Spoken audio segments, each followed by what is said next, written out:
Tem um filme que acho que ele chama Retratos da Vida, não me lembro o nome agora, não me ocorre, que o marido, todos os dias, ele conta a história da vida dele. Você já assistiu esse filme?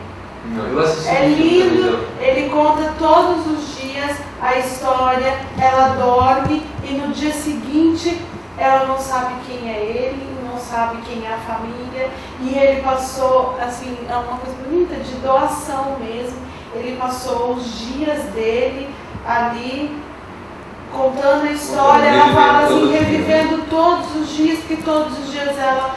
mas infelizmente o Alzheimer vai evoluindo, daqui a um tempo ela não vai conseguir nem entender isso. Ela já acorda e ela não consegue entender, ela não consegue contactar, ela não consegue trocar uma informação com ele. Na evolução da doença mesmo, ela não consegue nem conversar. Por exemplo, quando nós estamos conversando, às vezes eu posso ter Alzheimer, converso com você está me explicando, eu entendi, eu vou virar ali, o que você falou mesmo? Isso é uma coisa. Agora, na evolução da doença, eu não consigo falar, não consigo entender o que você está me dizendo. Entendeu? Tanto que o paciente sai, às vezes sem roupa, às vezes ele não consegue fazer a sua higiene pessoal, entendeu? Então essas coisas, infelizmente, então a família tem que se preparar. É sempre bom fazer uma consulta? É interessante. Então, quando tem uma suspeita, é importante trazer o familiar, a família vir junto, o paciente, trazer o paciente, começar a ver, se for, faz o diagnóstico, inicia uma medicação, que ela vai tentar retardar a evolução da doença. É muito importante, existe não só o medicamento, mas existem coisas que são importantes. Atividade física é importante, fazer atividades de memória, jogo de palavras cruzadas, xadrez, quebra-cabeça. Então essas coisas ajudam muito, porque estimulam muito a memória. Já existem trabalhos que compararam pacientes que têm Alzheimer, aqueles que são intelectuais, e pacientes que não têm a parte intelectual, a parte de raciocínio, são pessoas mais braçais. Compararam com a evolução. Se o estudo, a questão da parte intelectual mudou. O estudo colocou o seguinte, que no final todo mundo chegou no mesmo ponto. Todos perderam a memória, não houve uma grande alteração. E o tempo que levou para isso foi mais ou menos igual. Qual é a diferença? Aquele paciente intelectual, aquele paciente que estuda, aquele paciente que tem um raciocínio, ele ficou com uma qualidade de vida melhor. A curva dele foi uma curva mais reta, quando chegou lá no final ela caiu quase que de repente. Por quê? Porque ele consegue, por ele ter mais capacidade de raciocínio, mais memória, mais vocabulário, muito mais vocabulário, então ele esqueceu uma palavra, mas ele já lembra outra que são similares. Então ele consegue se conectar e consegue permanecer. Aquele paciente que tem menos, que é intelectual, assim, em parte intelectual um pouco menor, a curva dele é assim, uma curva mais descendente. Ela vai chegar lá, só que ele perde muito na qualidade de vida. Então ele permanece muito tempo já com esquecimento, você vai sentindo aquele esquecimento mais precoce nele.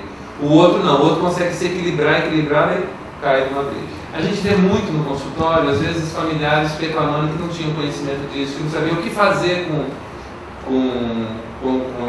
o paciente. Existem, em São Paulo tem, no Rio tem, existem associações que eu acho interessante até de repente formar em Cuiabá, a Associação por Pacientes com Alzheimer, que é uma ajuda não só para o paciente, mas uma ajuda para o familiar, como o familiar age.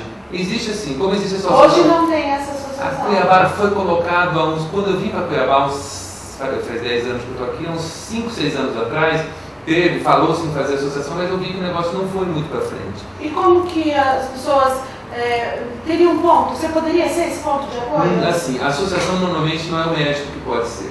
Tem que ser normalmente os familiares. Porque como é uma associação... Mas como assim?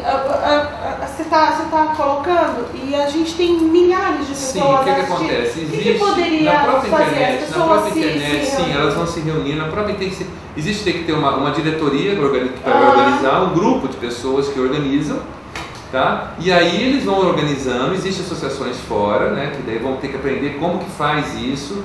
Daí eles se organizam e aí começam a ter, aí tem palestra, o médico entra nessas horas. fazendo uma palestra, tirando as informações, dando uma ajuda. Mas o médico, o profissional, isso é uma coisa que não é do profissional, isso é uma coisa para a ajuda das famílias. As famílias precisam se unir nisso e se ajudarem.